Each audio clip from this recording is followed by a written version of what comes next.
প্রিয় শিক্ষার্থীরা, আজ আমি তোমাদের পড়াবো জৈব যৌগের সমানতা এবং এর প্রকারভেদ। তো সবার আগে সমানতা কি আর সমানুই বা কি? যেসব জৈব যৌগের আণবিক সংকেত এক এবং অভিন্ন হওয়া সত্ত্বেও এদের গাঠনিক সংকেতের ভিন্নতার কারণে এবং অনুষ্ঠিত পরমাণু সমূহের ত্রিমাত্রিক বিন্যাসের ভিন্নতার কারণে এদের ভৌত রাসায়নিক ধর্মে অন্তত দুই একটা পার্থক্য প্রকাশ পায়, সেসব জৈব যৌগকে পরস্পরের সমাণু বলে, আর যৌগের এরূপ ধর্মকে সমানতা বলা হয়। তাহলে সমাণুর বৈশিষ্ট্যকেই সমাণুর সময়ের আণবিক সংকেত একই হবে কিন্তু গাঠনিক সংকেত ভিন্ন হবে। আর আণবিক সংকেত এক এবং গাঠনিক সংকেত ভিন্ন। এই গাঠনিক সংকেত ভিন্ন হওয়ার কারণে এদের ভৌত রাসায়নিক ধর্মে দুই একটা পার্থক্য দেখা দিবে। যেমন ইথানল ও ডাইমিথাইল ইথার উভয় যৌগ পরস্পরের সমাণু। কেন? কারণ এদের আণবিক সংকেত এক এবং এই আণবিক সংকেত হলো C2H6O C2H6O। আর গাঠনিক সংকেতের ভিন্নতা দেখো, ইথানলের CH3CH2OH, ডাইমিথাইল ইথারের CH3O CH3। সমানতার শ্রেণী বিভাগ। সমানতাকে মোটা দাগে প্রধানত দুই ভাগে ভাগ করা হয়, দুই ভাগে বিভক্ত করা হয়। এক, গাঠনিক সমানতা। দুই, ত্রিমাত্রিক সমানতা।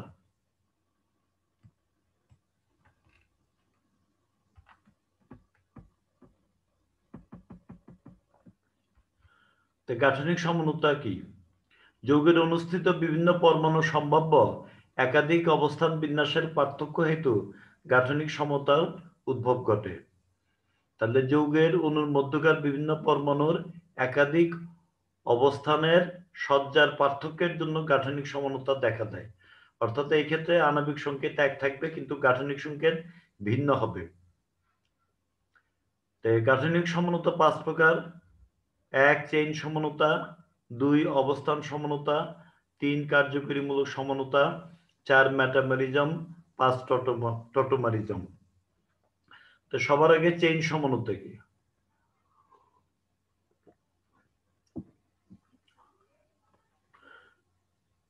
যে সমাণুগুলো একই সমগোত্র শ্রেণীর সদস্য এবং সমাণুর কার্বন কাঠামো শাখাবিহীন ও শাখাযুক্ত হয়ে থাকে সেই সমাণুগুলোকে বলে চেইন সমাণু এবং এই ঘটনাকে বলে চেইন সমানতা।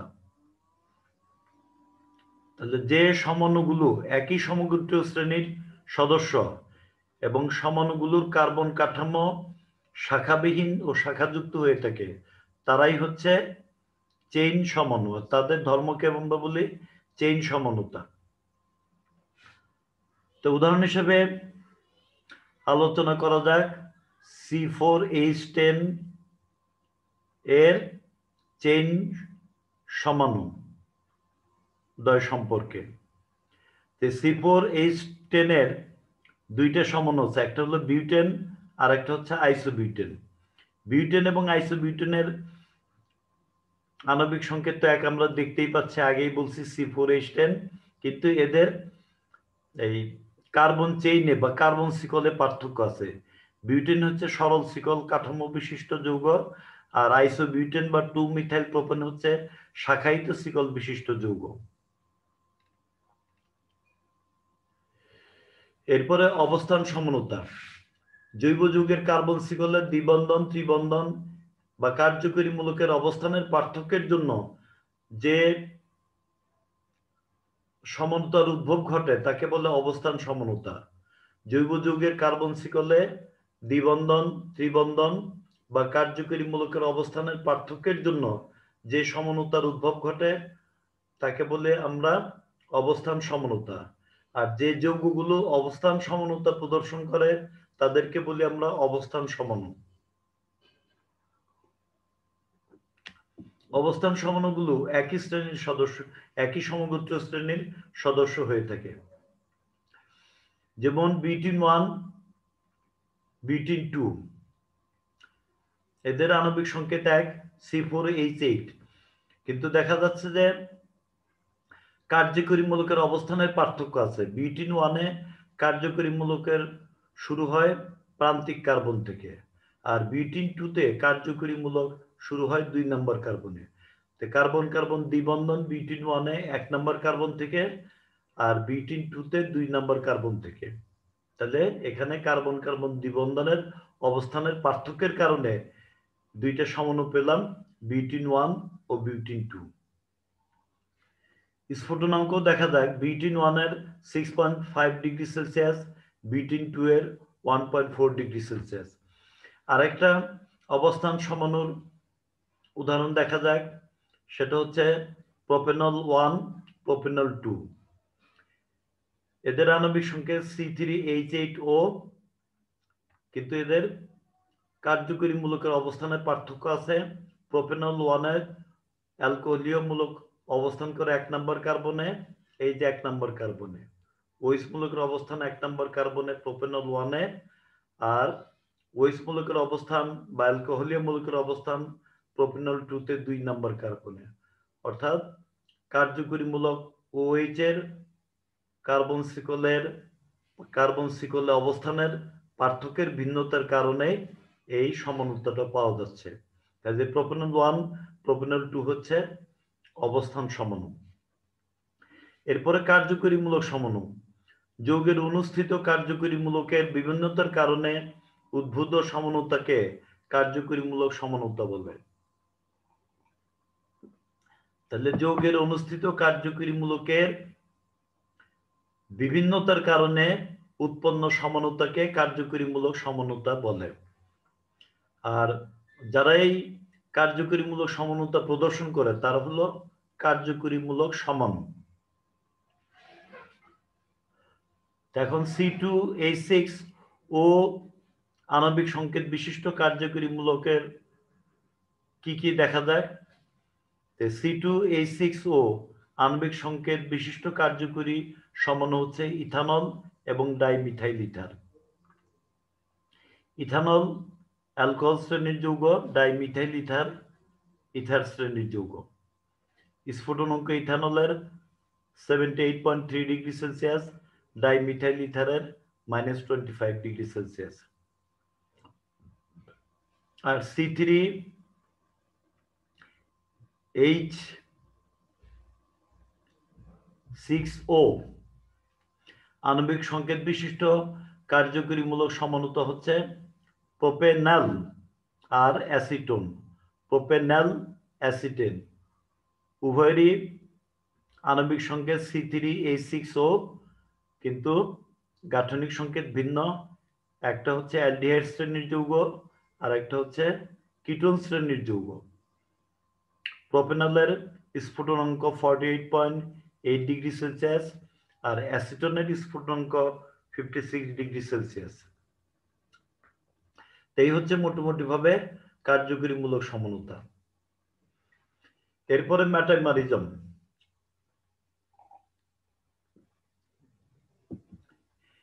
একই সমগোত্র শ্রেণীর অন্তর্ভুক্ত সমণুগুলোতে কার্যকরী মূলকের উভয় পার্শ্বে কার্বন পরমাণুর সংখ্যার ভিন্নতা থাকে এবং এসব সমণুকে মেটামার বলে। একই সমগোত্র শ্রেণীর অন্তর্ভুক্ত সমণুগুলোতে কার্যকরী মূলকের উভয় পার্শ্বে কার্বন সংখ্যার ভিন্নতা থাকে, এসব সমণুকে বলে মেটামার। আর মেটামারের ধর্মকে বলি আমরা মেটামারিজম। মেটামার যে সমানুতা দেখায় সেটার নাম হচ্ছে মেটামারিজম। দ্বিযোজী কার্যকরী মূলক যুক্ত ইথার, কিটোন ও সেকেন্ডারি অ্যামিনের ক্ষেত্রে মেটামারিজম দেখা যায়। যেমন উদাহরণ হিসেবে C4H10O আণবিক সংকেত বিশিষ্ট মেটামারের কথা আলোচনা করা যাক। C4H10O আণবিক সংকেত বিশিষ্ট মেটামার হচ্ছে দুটি, একটি হচ্ছে ইথক্সি প্রোপেন আর একটা হচ্ছে ইথক্সি ইথেন। এখানে দেখা যাচ্ছে কার্যকরী মূলক কার্যকরীমূলক, ইথাইলের যে কার্যকরীমূলক, এই কার্যকরীমূলকের উভয় পার্শ্বে কার্বন পরমাণুর সংখ্যার ভিন্নতা দেখা যাচ্ছে। মিথক্সি প্রোপেনে বাম পার্শ্বে একটা কার্বন, ডান পার্শ্বে তিনটা, কিন্তু ইথক্সি ইথেনে অক্সিজেনে বাম এবং ডান পার্শ্বে উভয় পার্শ্বেই দুইটা করে কার্বন আছে।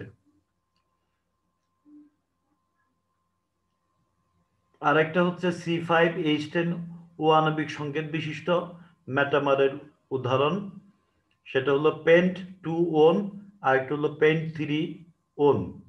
C5H10 ও আণবিক সংকেত বিশিষ্ট মেটামার হচ্ছে দুটি, একটি হলো পেন্ট 2 ওন আর একটা হচ্ছে পেন্ট 3 ওন।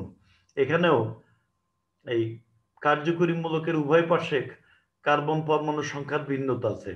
পেন্ট 2 ওনে এক পাশে আছে একটা কার্বন বিশিষ্ট মূলক, অ্যালকাইল মূলক, অপর পাশে আছে 3 কার্বন বিশিষ্ট অ্যালকাইল মূলক, অর্থাৎ এক পাশে মিথাইল মূলক আরেক পাশে হলো প্রোপাইল মূলক।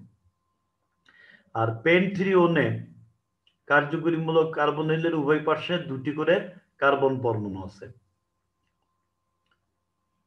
এই কারণে পেন্ট 2 ওন এবং পেন্ট 3 ওন হচ্ছে পরস্পরের মেটামার। সবশেষে টটোমারিজম। টটোমারিজম প্রক্রিয়ায় সমাণুগুলো এক প্রকার কার্যকরীমূলক কাঠামো থেকে স্বতঃস্ফূর্তভাবে ভিন্ন প্রকার কার্যকরীমূলকে রূপান্তরিত হয় এবং উভয় কাঠামো সাম্যাবস্থায় বিরাজ করে। এই জন্য টটোমারিজমকে গতিশীল কার্যকরীমূলক কার্যকরীমূলক সমাণু বলে। টটোমারিজম প্রক্রিয়ায় সমাণুগুলো এক প্রকার কার্যকরীমূলক কাঠামো থেকে স্বতঃস্ফূর্তভাবে ভিন্ন আরেক প্রকার কার্যকরীমূলকে রূপান্তরিত হয় এবং উভয় কাঠামো সাম্য অবস্থায় বিরাজ করে। এই জন্য টটোমারিজমকে বলি আমরা গতিশীল কার্যকরীমূলক সমানতা, কারণ এখানে দুইটা সমাণু পরস্পরের সাথে সাম্য অবস্থায় থাকে আর দুইটার মধ্যে স্বতঃস্ফূর্তভাবে রূপান্তর অনবরত ঘটে থাকে। এই রূপান্তরটা সাম্য অবস্থায় বিদ্যমান, অর্থাৎ প্রোপেনন থেকে প্রোপেন 2 অলের যে রূপান্তর, আবার প্রোপেন 2 অল থেকে প্রোপেনন 1-এ রূপান্তর স্বতঃস্ফূর্তভাবে ঘটে এবং সাম্য অবস্থায় থাকে। এই দুইটা টটোমার পরস্পরের সাম্য অবস্থায় থাকে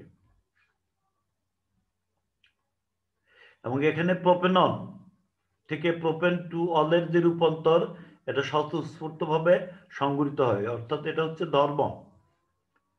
কিভাবে হয়? এই কার্বনাইল মূলকের যে পাই বন্ধনটা আছে, এই পাই বন্ধনের এক জোড়া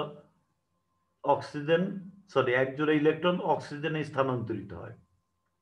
অপরদিকে এই কার্বন হাইড্রোজেন বন্ধনের এক জোড়া ইলেকট্রন কার্বন কার্বনের মধ্যে এসে কার্বন কার্বন দ্বিবন্ধন তৈরি হয়। একই সাথে এই কার্বন হাইড্রোজেন ভাঙার পর যে হাইড্রোজেন থাকে, এই হাইড্রোজেন এখান থেকে যে অক্সিজেনটা আসছে এটা মিলে OH মূলকে রূপান্তরিত হচ্ছে। অর্থাৎ এখানে কিটোন থেকে ইনল সমানুতায় রূপান্তর ঘটতেছে। রূপান্তরের পর দুইটা সমাণু পরস্পরের সঙ্গে সাম্য অবস্থায় থাকবে, গতিশীল সাম্য অবস্থায় থাকবে। এই হচ্ছে মোটামুটি ভাবে টটোমারিজম। আশা করি তোমরা বুঝতে পারছো। বাড়িতে ভালোভাবে পড়াশোনা করবে, তারপরে আমি যে রেকর্ডটা পাঠাবো সেটাও ভালোভাবে শুনবে মনোযোগ দিয়ে। ভুল ত্রুটি তো কিছুটা থাকতেই পারে, সেটা ক্ষমা সুন্দর দৃষ্টিতে দেখবে আর বারবার পাঠ্য বইটা পড়বে, না বুঝে মুখস্থ করবে না। আজকে এই পর্যন্তই রাখি। সবাই ভালো থেকো।